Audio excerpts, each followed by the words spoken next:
ایک لڑکے کی شادی ہوئی۔ شادی کی پہلی رات وہ بیوی کے لیے کھانے کا ایک بڑا سا تھال لیے کمرے میں داخل ہوا۔ کھانے سے بڑی لذیذ خوشبو آ رہی تھی۔ کہنے لگا آؤ کھانا کھاتے ہیں۔ بیوی بولی میں نے دیکھا ہے تمہاری ماں نے بھی کھانا نہیں کھایا، ان کو بھی بلا لو پھر مل کر کھانا کھاتے ہیں۔ کہنے لگا وہ سو گئی ہوگی، چھوڑو ہم دونوں کھاتے ہیں۔ بیوی اصرار کرتی رہی پر وہ اسی بات پر اڑا رہا۔ جب اس نے شوہر کا یہ رویہ دیکھا تو طلاق کا مطالبہ کر دیا۔ شوہر بہت حیران ہوا اس کے مطالبے پر، لیکن وہ اپنی بات پر ڈٹی رہی، یہاں تک کہ دونوں میں طلاق ہو گئی اور دونوں الگ ہو گئے۔ پھر دونوں نے دوسری شادیاں کر لیں۔ 30 سال گزر گئے۔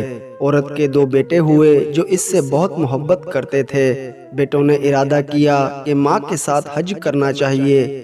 سفر کے دوران بیٹے ماں سے کسی رانی کی طرح پیش آ رہے تھے۔ کبھی بڑا بیٹا ماں کی خدمت کرتا تو کبھی چھوٹا بیٹا۔ صحرائی سفر تھا۔ راستے میں بیٹوں کی نظر ایک آدمی پر پڑی جو بہت ہی بری حالت میں، بھوکا پیاسا، پھٹے پرانے کپڑے اور بہت ہی نازک حالت میں تھا۔ بیٹوں نے اسے اٹھایا تو ان کی ماں نے کہا اس کے ہاتھ منہ دھلاؤ اور اسے کھانا کھلاؤ۔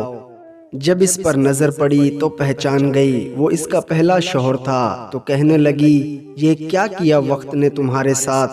بولا میری اولاد نے میرے ساتھ بھلائی نہیں کی۔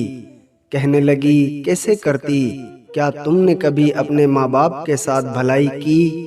میں اسی دن سمجھ گئی تھی کہ تم کتنے بھی اچھے سہی پر تمہارا رویہ اپنے ماں باپ کے ساتھ درست نہیں، اس لیے میں ڈر گئی کہ کل کو میرے ساتھ بھی ایسا ہی ہوگا۔ یہ دیکھو آج میں کہاں ہوں اور تم کہاں۔ دوستو، ماں باپ کے ساتھ برا سلوک کرنا میری نظر میں خود کے ساتھ ہی برا کرنے کے برابر ہے، کیونکہ اس سے آپ اپنی ہی دنیا اور آخرت برباد کر رہے ہیں۔ خدا را اپنے ماں باپ کی قدر کریں۔